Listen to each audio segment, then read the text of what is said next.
Fala galera, beleza? Estou aqui no Porto Digital, aqui no prédio 235, aqui, que é um dos prédios de fomento desse ambiente maravilhoso aqui, que é o Fab Lab, aqui do Porto Digital, chamado Louco, que é o laboratório de, como é que é? De objetos urbanos conectados, com minha linda amiga Geisa, daqui da... Como é que é o nome do negócio mesmo? Passo do Frevo. Passo do Frevo. Passo do Frevo. Passo do Frevo. Devia ser um negócio mais rústico. Passo do Frevo. Mas é porque é o Passo de Palácio.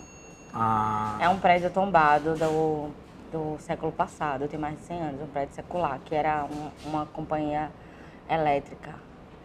E aí esse prédio foi revitalizado para ser o Palácio do Frevo. Então é um prédio bem suntuoso, uma casa nobre como o patrimônio material da humanidade tem que receber. Então, claro.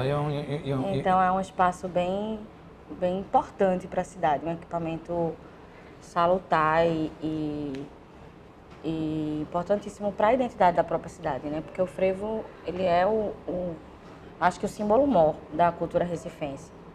Então tem que ser um prédio, um palácio, é justo. Faz todo sentido, e economia criativa realmente é parte do DNA intenso de Pernambuco, né? Onde a gente vai, em qualquer lugar do estado, enfim, bebe-se muito disso, né? E como é que tu está na frente desse ambiente, o que tu percebe de contribuição que vocês têm conseguido para atingir a comunidade, para ter mais acesso a esse tipo de informação? Então, eu acho que o próprio passo ele já surge de uma demanda popular de que essa ideia de manutenção e preservação de cultura não passa necessariamente só por uma coisa de reconhecimento de antiguidades, né? Pelo próprio frevo ser um patrimônio imaterial, ou seja, ele está em mutação, ele não é algo que a gente só faz uma percepção do passado, né? Ele está em constante transformação e modificação a partir das demandas da própria sociedade. Então, o frevo ele surge do povo e o museu ele surge para esse povo.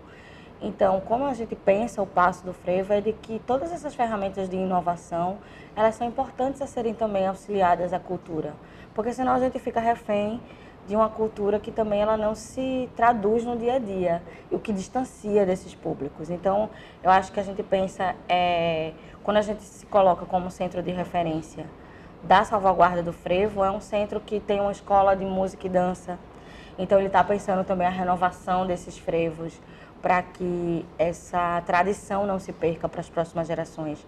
Não é só um museu para, por exemplo, guardar as partituras. Existe também um centro de documentação que faz essa preservação de acervos. Mas a gente não pode só achar que o reconhecimento e olhar para esse patrimônio seja apenas histórico. Ele é um poder transformador da sociedade, como toda a arte é. É um processo de construção que a sociedade está em mutação contínua, exato. Então, a gente tem esse olhar de que, assim, existem, eu acho que 2 grandes desafios para o frevo, que são pilares, eu acho, que para a gestão do passo, da qual eu faço parte, não estou só à frente, Sim. Eu faço parte também, que são o que a gente precisa olhar para esse patrimônio, é que ele não seja sazonal, né, e que ele não fique restrito a essa associação do frevo com o carnaval. Então, a gente quer ver o frevo o ano inteiro ativo e presente na raiz da cidade, na cultura da cidade, e isso seja viabilizado das melhores formas possíveis. Como a gente também não acredita que ele precisa ser circunscrito à geografia de Recife e de Pernambuco, né? O frevo ele é patrimônio da humanidade. Então, existe escola de frevo em Berlim, existe escola de frevo no Japão, existe escola de frevo em Portugal. Então, assim, o frevo é do mundo e a gente gostaria que cada vez mais pessoas, e aí a gente também precisa dessas ferramentas da tecnologia para que ele expanda essa capacidade de transformadora da música, da dança mesmo. E o pessoal que está envolvido, digamos assim, do ponto de vista mais de gestão, como também das pessoas que acabam interagindo com vocês, percebem essa importância da inovação, da transformação e de que a tecnologia, de certa forma, ela vai permear de algum momento nessa construção, de repente, desse novo frevo? Sim, eu acho que está no DNA, inclusive da próprias parcerias que a gente desenvolve, das pessoas que também desenvolvem projetos e se sentem pertencentes ao Passo do Frevo. Eu acho que o Passo ele tem uma coisa muito interessante de como ele surgiu de uma, né, by popular demand, ele surgiu de uma demanda popular, ele surgiu porque foi feito um dossiê para transformar o frevo num patrimônio da humanidade, e nesse dossiê existia um indicativo que era preciso ter um museu. Então as pessoas exigem, então as pessoas elas se sentem também pertencentes ao Passo. O Passo é da comunidade do frevo. E elas entendem que é preciso, claro, tem as resistências, né? Tem aí todas as questões dos choques de geração e tal, mas eu acho que existem também, dentro e fora do Passo, a renovação desse frevo com o olhar de agremiações que estão se renovando, que estão com outras ideias até de negócios. E nesse sentido da inovação, as pessoas entendem as ações, inclusive mais contemporâneas e robustas do Passo do Frevo, como um fomento a que outras provocações surjam. Então, já aconteceu, por exemplo, de surgir dentro de desdobramentos de cursos de dança, da escola de dança, a formação de uma agremiação que não é o frevo tradicional, não é os passistas de frevo com sombrinhas, com aquelas roupas que a gente está acostumado imageticamente a pensar no frevo, mas é um frevo desconstruído, é um frevo como dança contemporânea, é um frevo livre e que também é frevo. E eu acho que desde que o Passo existe, há 6 anos, a sociedade já tem esse olhar de que o Passo é um museu, mas que não parece muito museu, porque ele já tem essa cara de fomento de outros tipos de atividades que vão além do próprio espaço museal. Em termos de inovação, a gente está tendo uma experiência interessante do projeto que a gente chama de Laúça, né? Porque tem a velha mítica de que a Laúça quer dinheiro, quem não dá é pirangueiro. E dinheiro é bom e não faz mal e todo mundo gosta. É necessário para se manter. Exatamente. E a indústria cultural também precisa de sustentabilidade social e econômica. Por isso que é a indústria, né? Porque ela tem um papel econômico nesse processo. Tem um papel econômico muito grande e o próprio desenvolvimento econômico da cidade. Né? O próprio frevo está aí. Quanto se movimenta com o carnaval de Recife e Olinda? Quanto se gera de retorno, existia um potencial como um galo da madrugada, um homem da meia-noite. Então, existe toda uma cadeia de comunicação, design, moda, gastronomia, que está por trás também dessa indústria da cultura. E isso que é muito bonito, né? Esse ciclo todo, que ele, de repente, especificamente sobre o carnaval, esse ciclo todo dessas 15 grandes áreas da economia criativa se unem, entrelaçam muito rapidamente em um curto espaço de tempo. E que talvez durante o resto do ano seja mais diluído isso, né? Ou menos perceptível. Talvez o que a gente possa potencializar para que isso fique mais visível. Porque quando a gente, por exemplo, a gente não está lá agora, mas o terceiro andar, por exemplo, do Passo do Frevo, a tipografia é pensada para contar a história de um ano, o ciclo de um ano para que se chegue no auge do carnaval. O que a gente, como público, enxerga é esses 4 dias ou essas 2 semanas de fervor. Mas existe toda uma programação dessa cadeia de vários atores que é ao longo do ano inteiro. Começa no... A gente pernambucano, para a gente, a abertura oficial do carnaval é o 7 de setembro, que é o primeiro desfile da Pitombeira, em Olinda. Então, ele começa oficialmente a ser aberto em setembro, como as escolas de samba no Rio. E a gente precisa deixar claro que existe essa cultura do tipo...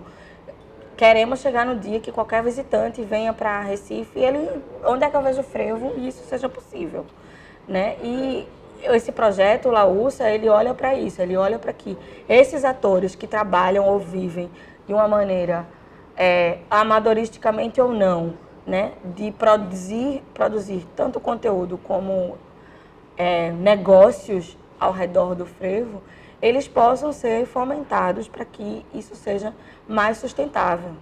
Porque a gente também vive um momento que existem ainda muitas cadeias artísticas que são dependentes da iniciativa pública. E às vezes a gente fica a depender da existência de políticas públicas presentes ou não. E aí talvez a própria cadeia começar a fomentar, estimular e repensar sua própria interação de outros atores. Como é que eu posso ser um passista de frevo? Então talvez eu tenha que me aproximar de uma orquestra E aí a gente vai fazer um projeto junto. E foi uma coisa que eu falei muito no livro sobre isso, sobre exatamente esse desenvolvimento do entendimento que várias metodologias podem ajudar, que essas cadeias que muitas vezes estão muito ligadas ao público, à necessidade do público para se manterem, a gente tem uma visão empreendedora que a gente possa usar e transgredir e realmente começar a se manter. Não ficar só dependendo, porque acaba dependendo de como está a situação das gestões, enfim, essas turbulências políticas todas que a gente acaba passando pelo mundo todo, o cara simplesmente diz assim, não, eu não vou apoiar mais o frevo, e de repente acaba o negócio. Não pode acontecer um negócio desse, porque é patrimônio da humanidade, né? Então, realmente, é importante que a gente tenha esse cuidado. Mas é importante que a gente enxergue que é preciso que o ator público também não se esvazie, né? A gente não vai parar de lutar por políticas públicas. Sim, isso é imprescindível, o passo por si concordo. mesmo, em sua natureza, ele é um equipamento público. Ele precisa de manutenção e ele precisa que nem tudo vai vir da iniciativa privada. Mas esse diálogo precisa ser mais holístico, né? Não precisa ser uma chave ou outra. Por exemplo, o próprio Passo, ele é uma iniciativa de uma gestão por OS. Então, existe uma organização social sem fins lucrativos que está ali com contrato de trabalho, tem várias metas a apresentar e prestar contas que precisam ser desenvolvidas ao longo daquele contrato.